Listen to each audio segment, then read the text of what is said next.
ഞാൻ ഈ പാത്രങ്ങളെല്ലാം കെട്ടിപ്പെറുക്കിയിട്ട് എടുത്തേക്കാ പോകുന്നതെന്ന് വിചാരിക്കുന്നുണ്ടാവും അല്ലേ. ഏട്ടത്തിയമ്മേൻ്റെ വീട്ടിലേക്ക് പോകുന്നതാണ്. ദേവൂട്ടി ദേവൂട്ടിൻ്റെ കുറേ കളി സാധനങ്ങളെല്ലാം കെട്ടിപ്പെറുക്കി എൻ്റെ കൂടെ ഇറങ്ങിയിട്ടുണ്ട്. അപ്പം ഞാനിന്ന് ഉച്ചക്ക് ആടുന്ന് ഫുഡ് കഴിക്കാമെന്ന് വിചാരിച്ചിട്ട് പോവാണ്. കാരണം എനിക്കെന്തോ വേറെ ആരെങ്കിലും ഉണ്ടാക്കുന്ന ഫുഡ് കഴിക്കണമെന്ന് ഭയങ്കര ആഗ്രഹം. ഞാൻ തന്നെ ഉണ്ടാക്കിയിട്ട് എനിക്ക് കഴിക്കാൻ ഭയങ്കര മടുപ്പാണ്. ഞാൻ കുറേ ദിവസമായി മര്യാദക്ക് ഫുഡ് കഴിക്കാതെ. അതുകൊണ്ട് തന്നെ എൻ്റെ ശരീരം ഭയങ്കര വീക്കാണ് കേട്ടോ. എനിക്ക് പനി, അതേപോലെ എൻ്റെ ഷോൾഡറിന് ഭയങ്കര പെയിൻ, തേയ്മാനത്തിൻ്റെ ആണെന്നാണ് പറഞ്ഞത്, വെയിറ്റ് എടുത്ത് നടക്കുന്നതുകൊണ്ട്. പിന്നെ അതുപോലെ എനിക്ക് ഏടിയെല്ലാം ഓരോ സമയത്ത് ഓരോ സ്ഥലത്താണ് കേട്ടോ വേദന വരുന്നത്. അപ്പോൾ ഒരു നല്ല ഡോക്ടറെ കാണിക്കാൻ പോകണം. അങ്ങനെ ഞാനിതാ ഏട്ടമ്മേൻ്റെ അടുത്ത് എത്തി. അപ്പോൾ എൻ്റെ പാത്രത്തിലുള്ളത് തലേദിവസത്തെ കുറച്ച് കറിയെല്ലാം ഉണ്ടായിരുന്നു കേട്ടോ, അതെല്ലാം ഒന്ന് എടുത്തതാണ്. പിന്നെ നമ്മളെ ദേവൂട്ടി ഇത് ആദ്യം നല്ല മൂഡിലാടുന്ന് കളിക്കലായിരുന്നു. അത് കഴിഞ്ഞിട്ടാകുമ്പോൾ എന്തോ ദേഷ്യം വന്നിട്ട് ഭയങ്കര കരച്ചിലാണ്. അങ്ങനെ ഞാൻ പിന്നെ ദേവൂട്ടീനെ എടുത്തു, കരച്ചിലെല്ലാം ഒന്ന് മാറ്റിയിട്ട് അകത്തേക്ക് കൊണ്ടുപോകാമെന്ന് ചോറുണ്ണാൻ വേണ്ടിയിട്ട്. പെട്ടെന്ന് ഓർമ്മിക്കാണ്ട് ദേവൂട്ടീനെ എടുത്തു പോയതുകൊണ്ട് തന്നെ എനിക്ക് കഴുത്തിൻ്റെ അവിടെ നിന്ന് മുതലേ വേദന അങ്ങ് തുടങ്ങിയിട്ടുണ്ടായിരുന്നു കേട്ടോ. പിന്നെ കുറച്ച് സമയം തടവിക്കൊണ്ടെല്ലാം ആടിയിരുന്നു. അതിന് ശേഷം ഇതാ ദേവൂട്ടി കഞ്ഞിയാണ് വേണ്ടതെന്ന് പറഞ്ഞിട്ട് ദേവൂട്ടിക്ക് കഞ്ഞിയാക്കി കൊടുത്തിട്ടുണ്ട്. അപ്പോൾ കഞ്ഞിയിലേക്ക് ദേവൂട്ടി നമ്മളെ ഉപ്പിലിട്ട മാങ്ങയില്ലേ അതെടുക്കുമെന്ന്. പിന്നെ നല്ല അടിപൊളി അച്ചാറുണ്ടായിരുന്നു കേട്ടോ. ഏട്ടത്തിമ്മേൻ്റെ വീട്ടിൽ നിന്ന് കൊണ്ടുവന്നെയാണ്. ഏട്ടത്തിമ്മേരെ ആങ്ങളേൻ്റെ വൈഫ് ഉണ്ടാക്കിയ നല്ല സൂപ്പർ അച്ചാറായിരുന്നു. അപ്പോൾ ഞാൻ അന്ന് പറഞ്ഞിട്ടുണ്ടായിന് ഇനിയും പോകുമ്പോൾ ഉണ്ടെങ്കിൽ കൊണ്ടുവരണേന്ന്.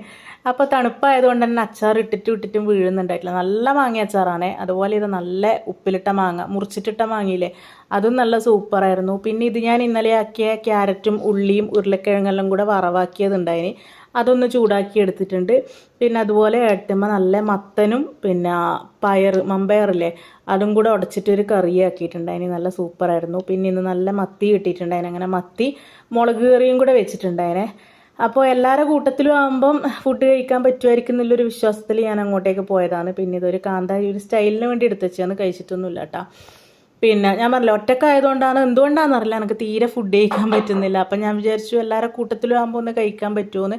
അങ്ങനെ എന്തായാലും ഞാൻ കഴിക്കാൻ പോയതാണ്. പക്ഷെ എനിക്ക് കഴിക്കുമ്പം പുറത്തോട്ടേക്ക് തന്നെ വരുമോ എന്നുള്ളൊരു ഇതുണ്ടായിന് കേട്ടോ. അങ്ങ് ഇറങ്ങുന്നില്ല ഭക്ഷണം. എന്നാലും എല്ലാവരുടെ കൂട്ടത്തിൽ വർത്താനെല്ലാം പറഞ്ഞിട്ട് ഞാൻ ആ ഫുഡ് വേസ്റ്റ് ആക്കണ്ടല്ലോ എന്ന് വിചാരിച്ചിട്ട് അത് മൊത്തം കഴിച്ചിട്ടുണ്ടായിരുന്നു കേട്ടോ. അപ്പോൾ കുറേ ദിവസത്തിന് ശേഷം മനസ്സും വയറും നിറഞ്ഞു എന്ന് തന്നെ പറയാം. പിന്നെ അത്യാവശ്യം ഞാൻ നല്ലോണം ഫുഡ് കഴിച്ചിട്ടുണ്ടായിന്. എന്താ പറ്റിയെന്ന് അറിയില്ല കേട്ടോ, എനിക്ക് തീരെ ഫുഡ് കഴിക്കാൻ പറ്റുന്നുണ്ടായിട്ടില്ല. രാവിലെ ആയാലും ദോശയെല്ലാം ഉണ്ടാക്കിക്കഴിഞ്ഞാൽ എനിക്ക് ഉണ്ടാക്കുമ്പോൾ തന്നെ മടുപ്പാണ്, എന്നെ കഴിക്കാൻ ഭയങ്കര മടിയാണ് കേട്ടോ. പിന്നെന്തായാലും ഞാൻ ഉച്ചക്ക് നല്ല അത്യാവശ്യം നല്ലോണം കഴിച്ചിട്ടുണ്ട്. അപ്പോൾ എല്ലാവരും ഇതാ ഫുഡ് കഴിക്കാൻ ഇരുന്നിട്ടുണ്ട്. കുട്ടാപ്പി ഇതുപോലെ കഞ്ഞിയാണ് കേട്ടോ ആക്കിയിട്ടുണ്ടായി. ഓൻ ഈ മീൻകറിയൊന്നും വേണ്ട, ഓൻ കഞ്ഞിയും മോരും എടുത്തിട്ട് ഒരു പച്ചമുളകും എടുത്തിട്ട് അങ്ങനെയാണ് ഓൻ കഴിച്ചിട്ടുണ്ടായിന്. പിന്നെ അടുത്തമ്മേൻ്റെ കറികളെല്ലാം നല്ല സൂപ്പർ ടേസ്റ്റാണ് കേട്ടോ. അപ്പോൾ എന്തായാലും നല്ലോണം കഴിച്ച് കാലിയാക്കിയിട്ടുണ്ട്. അപ്പോൾ പുതിയ വീഡിയോ ആയിട്ട് വീണ്ടും വരാം.